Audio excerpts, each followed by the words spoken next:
شہید ناز کی تربت کہاں ہے، تلاش کرتے ہیں جانور پرندے کہاں پر اللہ کی رحمت برس رہی ہے۔ تو ہمیں بھی اللہ کی رحمت کا طالب ہونا چاہیے، اللہ کی رحمت کا متلاشی ہونا چاہیے۔ اللہ پاک مجھ پہ اور آپ سب پر، ساری امت پر اپنا کرم فرمائے۔ آسمانی کتابیں نازل فرمائی، اسی کو لوگ زیادہ چمکاتے ہیں۔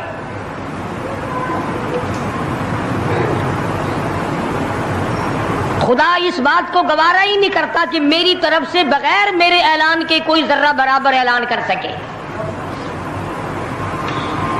وہ کسی قلندر کو، کسی ملنگ کو، کسی کو اختیار نہیں دیتا۔ جن کا خدا جیتا جاگتا حی و قیوم قائم دائم ہے وہ تو ایسا ہے، اور جن کا خدا کبھی پیدا ہوتا ہے کبھی مر جاتا ہے ان کی میں بات نہیں کرتا۔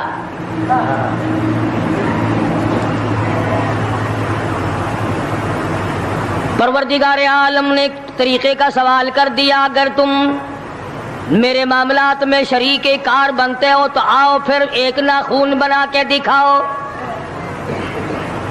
ایک بال بنا کے دکھاؤ، درخت کا ایک پتا بنا کے دکھاؤ، پتھر کا ایک روڑا بنا کے دکھاؤ، مٹی کا ایک ذرہ بنا کے میرے سامنے لاؤ۔ پروردگار عالم نے فرمایا چلو تم سے گائے کیا بنواؤں گا، بھینس کیا بنواؤں گا، بکری کیا بنواؤں گا، زمین و آسمان تم کیا بناؤ گے، چاند سورج ستارے کیا بناؤ گے، انسان تو بنانا تمہارے بس کا کام کہاں ہے۔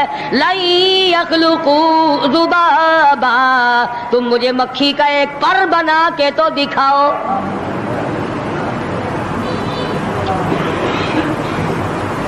فرمایا جس کے دل میں توحید و ایمان یقین کی دولت جم جاتی ہے وہ لوگ تو دنیا ہی میں ایمان کا مزہ چکھتے رہتے ہیں، ایمان کی لذت آتی ہے۔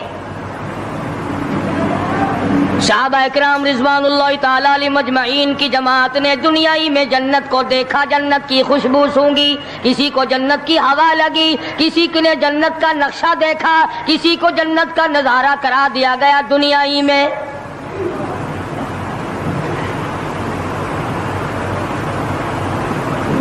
خوش نصیب تھے وہ لوگ جنہوں نے محنت سے اپنی آخرت کو بنایا، اپنی قبر کو بنایا، اپنی تمام تر زندگی میں کبھی بے فکری سے بسر نہ کی، رات کو سوچا، دن کو سوچا، صبح کو خیال کیا، شام کو خیال کیا۔ یہ ناپائیدار زندگی ہے، یہ ختم ہونے والی زندگی ہے، اس لیے مجھے دائمی زندگی کی کچھ تیاری کرنی چاہیے۔ ان لوگوں نے کمائی کی اور محمد کریم صلی اللہ تعالی علیہ وسلم کے ساتھ رہے، دنیائی میں ان کو جنت کے مزے آیا کرتے تھے۔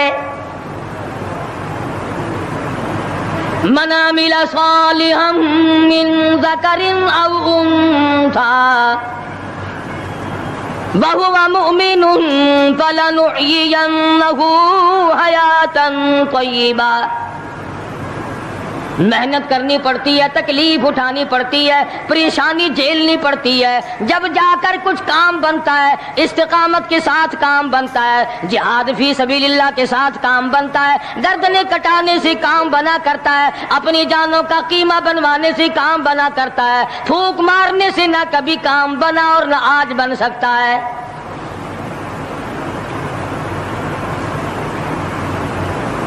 علماء کرام میں بے شمار لوگ اس قسم کے آئے جو استقامت کا پہاڑ ثابت ہوئے۔ ان میں سے بعض نے یہ لکھا ہے کہ بعض مرتبہ کھانے میں ایسا مزہ آتا تھا جیسے جنت کے کھانے کا مزہ آتا ہے۔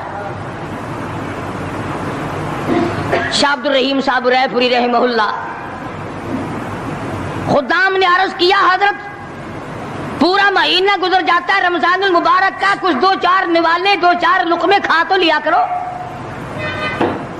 تو فرمانے لگے میں اللہ پاک کا قرآن کریم دن کو پڑھتا ہوں، رات کو پڑھتا ہوں، سارا دن تلاوت کرتا ہوں، ساری رات تلاوت میں لگا رہتا ہوں، اور لوگوں تمہیں کیا معلوم ہے جب میں خدا کا قرآن پڑھتا ہوں میرے منہ میں جنت کے پھلوں کا مزہ آتا رہتا ہے۔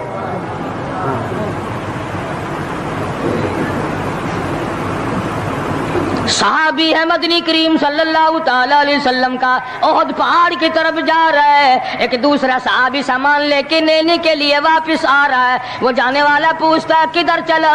کہتا ہے مجھے فلانا کام ہے۔ پوچھا تم کہاں چلے؟ کہتا رب ذوالجلال کی قسم احد پہاڑ سے جنت کی خوشبو آ رہی ہے۔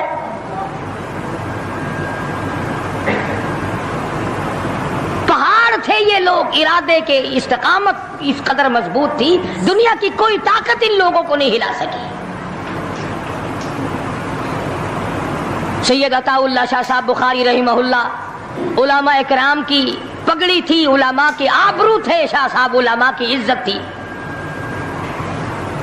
امرتسر میں جلسہ کیا شاہ صاحب نے، اطلاع ملی بہار میں لوگوں نے حسین احمد مدنی کی پگڑی اتار کر جلا دی۔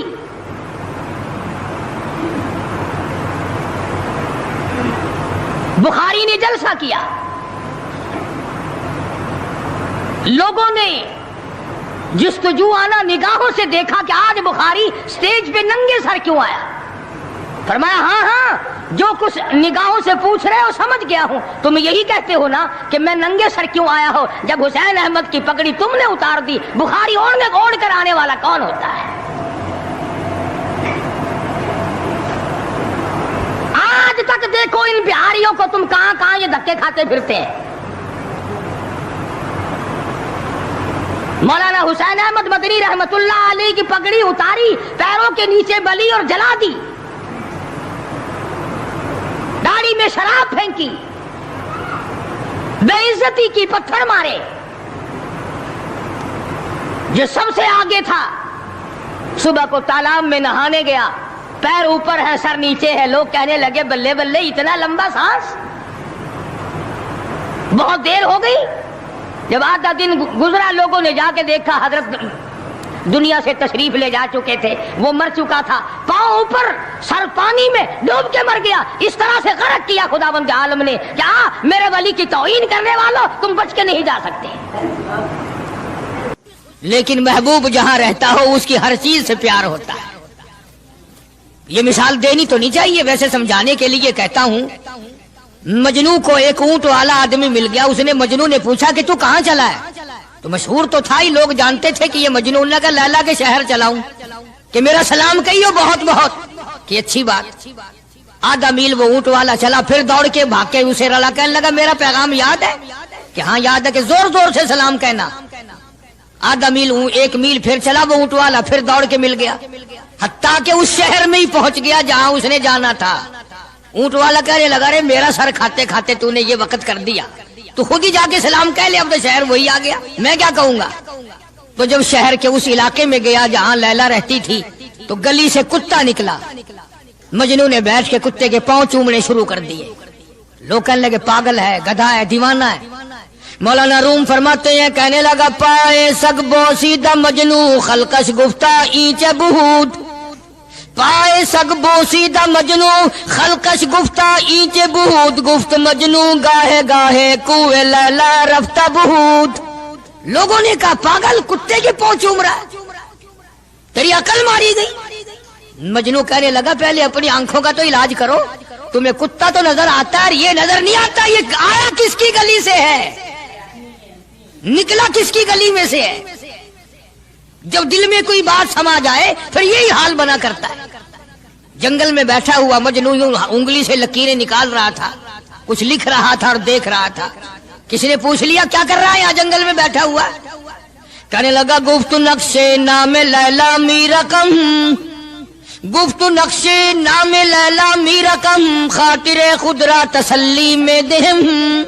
کہنے لگا لیلا کا نام لکھ لکھ کر دیکھتا ہوں، تسلی دیتا ہوں اپنے دل کو۔ عرض کرنے کا مقصد یہ کہ جب دل میں کسی کی بات سما جائے پھر اس کی شکل سے، پھر اس کے پیر کی خاک سے، ہر چیز سے محبت ہو جاتی ہے۔ تو مسلمان جب کلمہ پڑھتا ہے لا الہ الا اللہ محمد الرسول اللہ صلی اللہ تعالی علیہ وسلم، تو اللہ پاک نے جس نبی کی محبت دلوں میں ڈالی ہے اس کی ہر چیز سے پھر پیار ہونا چاہیے۔ اب جو جماعت نبی کے ساتھ ساری زندگی رہی ہو، آخری وقت تک جس جماعت نے سرکار دو عالم صلی اللہ علیہ وسلم کا ساتھ دیا ہو، وہ جماعت کتنی ممتاز ہوگی، وہ کتنی شان والی جماعت ہوگی کہ معمولی لوگ تو نہیں ہے، اور ان کی بڑی خصوصیات ہیں۔ مثلا ایک قافلہ چل رہا ہے، اور وہ قافلہ اور وہ لشکر بھی کتنا خوش قسمت ہوگا جس میں خود محمد عربی صلی اللہ علیہ وسلم موجود ہے۔ پانی ختم ہو گیا، گرمی تھی، شدت کی بڑی تکلیف ہوئی لوگوں کو بھی جانوروں کو بھی، تو صحابہ کرام نے مشورہ کیا اور اکٹھے ہو کر کے سرکار دو عالم صلی اللہ علیہ وسلم کے دربار عالیہ میں آئے کہ جی پانی نہیں ہے، جانوروں کو بڑی تکلیف ہے اور آدمیوں کو بڑی پیاس ہے، بڑی تکلیف ہے، آپ اللہ پاک سے دعا فرمائیں۔ جناب سرکار مدینہ صلی اللہ علیہ وسلم نے دعا فرمائی۔ آواز آئی میرے محبوب موسیٰ علیہ السلام نے بھی پانی مانگا تھا، میں نے ان کو پانی دیا۔ اس طریقے سے قرآن کہتا اضرب بعصاک الحجر، لکڑی پتھر میں مارو، انہوں نے پتھر میں آسا مارا، ہم نے فانفجرت من حسنتا عشرۃ عینا، ہم نے 12 چشمے جاری کر دیے تھے۔ موسیٰ علیہ السلام نے لکڑی ماری۔ او میرے نبی، آج میں اگر آپ سے بھی لکڑی لگواؤں، اسی طرح سے آپ کو بھی لکڑ پتھر میں مارنی پڑے، پھر کلیم میں اور حبیب میں کیا فرق ہوگا؟ وہ کلیم اللہ ہے، آپ حبیب اللہ ہیں، آپ کو لکڑی مارنے کی ضرورت نہیں۔ یہ پیاری پیاری انگلیاں جو یتیم کے سر پہ پھرتی ہیں، یہ پیاری پیاری انگلیاں جو ہر صحابی کے ساتھ مسافہ ہونے میں ملتی ہیں، غریبوں کے لیے دعا کے لیے اٹھتی ہیں، میرے محبوب صلی اللہ علیہ وسلم یہی پیاری پیاری انگلیاں ایک پانی کے برتن میں آپ رکھ دیں، مجھے اپنی کبریائی کی قسم سارے قافلے کو ان انگلیوں سے نکلا ہوا پانی پلا دوں گا۔ چنانچہ آپ صلی اللہ علیہ وسلم نے ایک برتن میں انگلیاں رکھ دی، سارے جانوروں نے پانی پی لیا، سارے صحابہ کرام نے پانی پی لیا۔ اب میں نے عرض کر دیا ایک واقعہ اور آپ نے سن لیا، لیکن طے کو آپ نہیں پہنچے، اصل تو میں بھی نہیں پہنچ سکتا، میرا ادراک اتنا کہاں کہ پیغمبر کی باتوں کو میں 100% سمجھ سکوں، نہیں سمجھے؟ ارے پانی اور چیز ہے، دنیا سوڈے پیتی ہے، شربت پیتی ہے، جوس پیتے ہیں، طرح طرح کی چائے پیتے ہیں، دودھ پیتے ہیں، طرح طرح کے ملکوں کا پانی پیتے ہیں، سب جگہ ہر چیز پی ہوگی، ہزاروں مشروبات پیے ہوں گے، ہزاروں شربت پیے ہوں گے، ہزاروں قسم کے سکیش پیے ہوں گے، پر خدا کی قسم ابو بکر اور بلال اس جماعت کے جوان ہیں جنہوں نے حضور کی انگلیوں سے نکلا ہوا پانی پیا۔ یہ سعادت ہر ایک کو کیسے مل سکتی ہے؟ انہی لوگوں کو اللہ تبارک و تعالیٰ نے یہ مقام بخشا تھا کہ خداوند عالم نے ان کو اتنی بڑی عظمت عطا فرمائی۔ اور میں تو یہ کہا کرتا ہوں کہ صحابہ کرام کی نمازوں کو بھی ایک طرف رکھو، روزوں کو بھی ایک طرف رکھو، جہاد کو ایک طرف رکھو، ان کی فاقہ اور ان کا پیاسا مرنا اللہ کے راہ میں، ان ساری چیزوں کو ایک طرف رکھو۔ یہ بات ان کی کوئی کمی ہے کہ آنکھ بلال کی ہو اور امام الانبیاء کا چہرہ انور ہو؟ ہم تو ان لوگوں میں سے ہیں۔ ہمارے یہاں دارالعلوم دیوبند میں خزانے میں ایک چیز محفوظ ہے، 150 سال سے، 150-200 سال سے ایک چیز موجود ہے۔ سال بھر میں کبھی خاص موقع پر اس کا دیدار کرایا جاتا ہے، زیارت کرائی جاتی ہے۔ یہ میں صفائی نہیں دے رہا، کئی لوگ کہتے ہوں گے جی دیوبندیوں کی صفائی دیتا ہے، بلکہ میں اپنا عقیدہ اور اپنے بزرگوں کا پروگرام بتاتا ہوں کہ ایسے تھے لوگ۔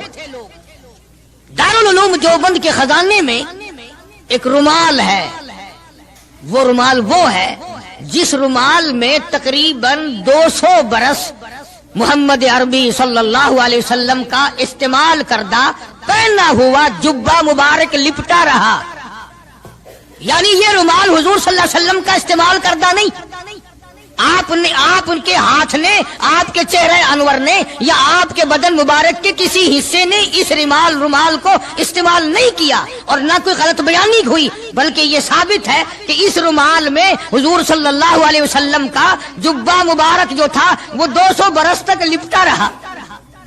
حضرت مولانا محمد قاسم صاحب نانوتوی رحمت اللہ علیہ نے اس رومال کو سونے کی ڈبیا میں رکھا ہوا ہے، اور اس رومال کی سارے اللہ والے زیارت کرتے ہیں کہ یہ سرکار مدینہ صلی اللہ علیہ وسلم کے کپڑے کو لگا ہے، خود آپ کے جسم کو بھی نہیں۔ آپ کے کپڑے کو لگا ہے. جو لوگ حضور کے کپڑے کو لگے ہوئے کپڑے کی بھی عزت کرتے ہو ان کے اندر حضور کی محبت کتنی ہوگی. وہ سونے کی ڈبیا میں موجود ہے اور کبھی کبھی اس کا خاص موقع پر اہتمام کے ساتھ اس کی زیارت کرائی جاتی ہے.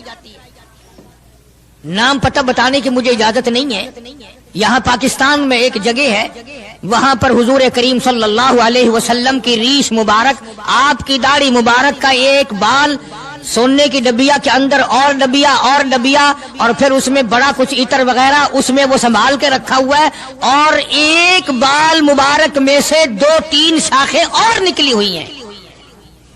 میں یہ عرض کر رہا تھا کہ جو لوگ آپ کے نالین مبارک کی بھی عزت کرتے ہوں ان کے خود اپنے دلوں میں کتنی محبت اور عظمت ہوگی. حدیث پاک کی ایک کتاب ہے جامع ترمذی, عربی مدارس میں پڑھائی جاتی ہے. اس کتاب میں سرکار مدینہ صلی اللہ علیہ وسلم کا حلیہ نقشہ موجود ہے. تمہارے دل میں تو کبھی یہ محبت بھی نہ اٹھی کہ کم سے کم ہم کبھی کتابوں میں حالات میں سنے تو صحیح آپ کی شکل مبارک کس طرح کی تھی, رنگ مبارک کیسا تھا, انگلیاں مبارک کیسی تھی, چہرہ انور کیسا تھا. کتابوں میں سب کچھ موجود ہے. تم عادی بن گئے دوڑے سننے کے, غلط باتیں سننے کے, اصل بات رہی گئی. تو میں بتانا یہ چاہتا ہوں کہ جامع ترمذی کتاب جو ہے حدیث پاک کی, اس میں آپ صلی اللہ علیہ وسلم کی چپل مبارک کا نقشہ ہے, آپ کی نالین مبارک کا نقشہ ہے, یعنی سرکار دو عالم صلی اللہ علیہ وسلم کی جوتی مبارک کا نقشہ ہے. اب وہ ہے اس زمانے کی بالکل سادہ چپل ہے, پہاڑی قسم کی. تو میرے بزرگوں کا اور میرے اکابر کا, علماء دیوبند کا یہ عقیدہ ہے کہ اگر کوئی آنکھوں سے وہ نقشہ دیکھ لے, توجہ کرنا, اور دل میں یہ خیال لائے ہیں یہ بھی کوئی جتی ہے, باٹا والے اتنی اچھی بناتے ہیں, سروس والوں کی اتنی چپلیں اچھی ہیں, فلانے ملک کی اتنی اچھی ہیں, امریکہ میں یوں بنتی ہیں, ہمارے یہاں کمپنیاں یوں بناتی ہے, یہ تو کوئی خاص چپل نہیں. ہمارے بزرگوں نے لکھا ہے جس کے دل میں اتنی سی بات آئی ایمان چلا گیا. ایمان نہیں رہے گا, اس لیے کہ اس ذات کی نالین مبارک کی عزت بھی فرض ہے. آئی بات سمجھ میں, یعنی کس قدر عظمت ہے, کس قدر محبت ہے اور کس قدر تعلق ہے محمد عربی صلی اللہ علیہ وسلم کی ذات سے ان لوگوں کو. مولانا رشید احمد صاحب گنگوہی رحمت اللہ علیہ رمضان المبارک میں مدینے پاک سے مرید کھجوریں لا کے دے دیتے, تو آپ مریدین کو کھجوریں تقسیم فرماتے اور فرماتے گٹھلیاں مجھے واپس کر دو, کھجوریں کھا کر گٹھلیاں واپس دے دو. حضرت کیا کرتے, ان گٹھلیوں کو اکٹھا کر کے ہاون دستے میں کوٹ کر صفوف بنا کر رکھ لیتے, اور رمضان شریف میں جس پانی سے روزہ افطار کرتے وہ گٹھلیوں والا صفوف اس میں ملا کر پیتے کہ یہ میرے آقا کے شہر کی گٹھلیاں ہیں. کتنی بڑی عزت ہے. اس زمانے میں بجلیاں نہیں ہوتی تھی, چراغ جلتے تھے حضور کریم صلی اللہ علیہ وسلم کے گنبد خضرا پہ, جہاں ہر وقت اللہ کی رحمتیں برستی ہیں. اللہ ہر ایک کو زیارت نصیب فرمائے. 24 گھنٹے فرشتے سلام پڑھ رہے ہیں, صلات پڑھ رہے ہیں, درود پاک پڑھ رہے ہیں, چاروں طرف سے رحمت ہی رحمت برس رہی ہے. تو زیتون تیل جلتا تھا, کسی مرید نے حضرت کو لا کے وہ چراغ کا بچا ہوا تیل, ایک تو زیتون ویسے بکبکا ہوتا ہے, زیتون کا تیل کوئی ذائقے دار نہیں ہوتا, ویسے ہی بکبکا, اور پھر اس چراغ کا بچا ہوا جو جل چکا ہو اور بھی زیادہ بدبودار ہو جاتا ہے. لیکن مولانا رشید احمد گنگوہی رحمت اللہ علیہ کو جب کسی نے لا کے دیا تو حضرت نے وہ بچا ہوا چراغ کا تیل کھڑے ہو کے پیا. تو کسی نے پوچھا حضرت یہ کیوں؟ فرمایا تجھے کیا معلوم ہے, یہ اس چراغ کا بچا ہوا تیل ہے جو کالی کملی والے صلی اللہ علیہ وسلم کے روضہ اقدس پہ جل رہا تھا. مولانا محمد قاسم صاحب نانوتوی رحمت اللہ علیہ کو کسی نے مدینے پاک سے رومال لا کے دیا, آپ اس کو چومنے لگے, آنکھوں سے لگانے لگے. تو کسی نے کہا حضرت کیا چوم رہے ہو, یہ تو اٹلی کا بنا ہوا رومال ہے, مدینے میں رومال تھوڑے ہی بنتے ہیں, یہ تو اٹلی کا فلاں ملک کا بنا ہوا, جرمن کا بنا ہوا رومال ہے, آپ چوم رہے ہیں اس کو, یہ مدینے میں تھوڑی فیکٹری کو رومالوں کی کارخانہ ہے. فرمایا نہیں ٹھیک ہے مجھے بھی پتا ہے بنایا جرمن والوں نے ہے, بنا اٹلی میں ہے, لیکن یہ بات تو دیکھ میں تو اس لیے چوم رہا ہوں کہ مدینے کی ہوا اس کو لگی ہے, مدینہ منورہ کی اس کو ہوا لگ گئی ہے, اس لیے میں محبت میں چوم رہا ہوں. عرض کرنے کا مقصد یہ کہ ان لوگوں کے دلوں میں پیار ہوتا ہے تو پیار کے اظہار کے طریقے ہوتے ہیں. محبت کبھی نہیں چھپی رہا کرتی. مولانا محمد قاسم صاحب نانوتوی رحمت اللہ علیہ جب مدینے پاک پہنچے کئی میل ادھر کو جوتا اتار دیا، رات کا وقت تھا، پیر زخمی ہو رہے ہیں، سواری خالی چل رہی ہے. کسی نے عرض کیا حضرت سواری پہ سوار ہو جاؤ، پاؤں زخمی ہو رہے ہیں. فرمایا مدینہ میرے آقا کا شہر ہے، سواری پہ چڑھ کر داخل ہوتے ہوئے مدینے پاک میں شرم آتی ہے. مدینے جیسے شہر میں سواری پہ چڑھ کر داخل ہوں. چنانچہ جتنے دنوں مدینے پاک میں رہے جوتا نہیں استعمال کیا، جوتا نہیں پہنا مدینے پاک میں رہتے ہوئے مولانا محمد قاسم نانوتوی رحمت اللہ علیہ نے. تو شاگردوں نے پوچھا حضرت پتھریلا علاقہ ہے، ٹھوکریں لگتی ہیں، آپ ایسا نہ کریں. فرمایا بھائی ڈر لگتا ہے کہیں میرا جوتے والا پیر اس جگہ پر نہ کہ پڑ جائے جہاں میرے آقا حضرت محمد الرسول اللہ صلی اللہ تعالی علیہ وسلم کے قدم مبارک لگا. اتنی عظمت، اتنا پیار، اتنا ادب. امام مالک رحمت اللہ علیہ نے ساری عمر مدینے پاک میں گزاری، لیکن میں ذمہ داری سے کہتا ہوں 3 میل کے اندر اندر امام مالک نے کبھی پیشاب پخانہ نہیں کیا. مدینہ شہر میں امام مالک نے کبھی پیشاب پخانہ نہیں کیا. فرماتے تھے میرے آقا کا شہر ہے، مجھے شرم آتی ہے. اس کا نام عظمت ہے، اس کا نام محبت ہے. 2 غزلیں گا لینا یا 2-4 شعر پڑھ لینا اور نہ نماز پڑھنا، نہ روزے رکھنا، نہ قرآن کی تلاوت کرنا، نہ درود شریف کا ورد کرنا اور نہ صحابہ کرام کا ذکر خیر کرنا، یہ محبت کا معیار تمہیں بتایا کس نے ہے؟ تمہیں شکلوں سے پتہ نہیں چلتا کہ یہ حضور کریم صلی اللہ علیہ وسلم کا محبت کرنے والا یا نہیں کرنے والا؟ کیسے محبت کا معیار اپنا سکتے ہیں وہ لوگ؟ چرس پینے والے، فیم کھانے والے، بھنگ پینے والے، کتوں سے ہر وقت کھیلنے والے، وہ کبھی آقا دو عالم صلی اللہ علیہ وسلم کے خادم ہو ہی نہیں سکتے. مولانا محمد قاسم صاحب نانوتوی رحمت اللہ علیہ صحابہ صفہ کے چبوترے تک جاتے ہیں، سلام کے لیے جاتے ہیں، لیکن صحابہ کرام صفہ رضی اللہ تعالیٰ عنہم اجمعین کے چبوترے کے قریب سے رو کر واپس آ جاتے ہیں. شاگردوں نے پوچھا حضرت آگے کیوں نہیں تشریف لے جاتے؟ فرمایا بھائی گھبراہٹ ہوتی ہے، شہنشاہ کا دربار ہے، شہنشاہ کائنات کا دربار ہے، مجھے ڈر لگتا ہے آگے جاتے ہوئے، شرم آتی ہے. کئی دنوں کے بعد ماجہ شریف تک گئے، جالیوں کے قریب تک گئے اور وہاں جا کر کے سلام عرض کیا تو مولانا محمد قاسم صاحب نانوتوی رحمت اللہ علیہ ہنستے ہوئے واپس تشریف لائے. کسی نے پوچھ لیا اللہ والے کئی دنوں سے تو دیکھا روتے ہوئے واپس آیا کرتے تھے، آج مسکراتے ہوئے آئے ہو؟ فرمایا الحمدللہ کام بن گیا، کام بن گیا. اس کسی نے پوچھ لیا کیا کام بن گیا؟ فرمانے لگے تمہیں کیا معلوم ہے میرے آقا کا مجھ پہ اتنا کرم تھا، میرے آقا کا مجھ پہ اتنا کرم تھا، بھر دیا میرا دامن پھیلانے سے پہلے، میرے آقا کا مجھ پہ اتنا کرم تھا، نشہ رنگ لایا پلانے سے پہلے، اور بھر دیا میرا دامن پھیلانے سے پہلے، مجھے کالی کملی والے صلی اللہ علیہ وسلم نے دودھ پلا دیا، علم حدیث پلا دیا. عجب انداز کے لوگ ہیں، عشق ان جیسا. باہر تشریف لائے، نعتیہ کلام تو دیکھو، عشق کے بغیر ایسا کون کہہ سکتا ہے؟ یوں فرماتے ہیں جیوں تو سگانے، جیوں تو سگانے حرم کے ساتھ پھروں، او میرے مولا بقایا زندگی اگر میری ہے، میرا مدینے کے کتوں میں شمار کر دے، میں بڑا راضی. جیوں تو سگانے حرم کے ساتھ پھروں، اور مروں تو کھائے مجھ کو مدینہ کے مرغ و مار، میں مدینے میں مر جاؤں، مدینے کے پرندے مجھے کھا جائے، میں بڑا راضی. ماشاء اللہ سبحان اللہ، بہت ہی شاندار بیان تھا قاری حنیف صاحب کا.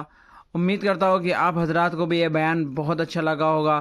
اللہ تعالیٰ مجھے بھی اور آپ لوگوں کو بھی اس بیان کے اوپر عمل کرنے کی توفیق عطا فرمائے. اگر آپ کو بھی بیان اچھا لگا ہو تو کمنٹ میں ماشاء اللہ سبحان اللہ ضرور لکھے، اور اللہ تعالیٰ ہم سب کو دنیا کے اندر صحیح طریقے سے زندگی گزارنے کی توفیق عطا فرمائے اور اس بیان کے اوپر بھی عمل کرنے کی توفیق عطا فرمائے. کسی نیکسٹ ویڈیو کے اندر پھر ملتے ہیں، تب تک کے لیے آپ اپنا خیال رکھیں. السلام علیکم.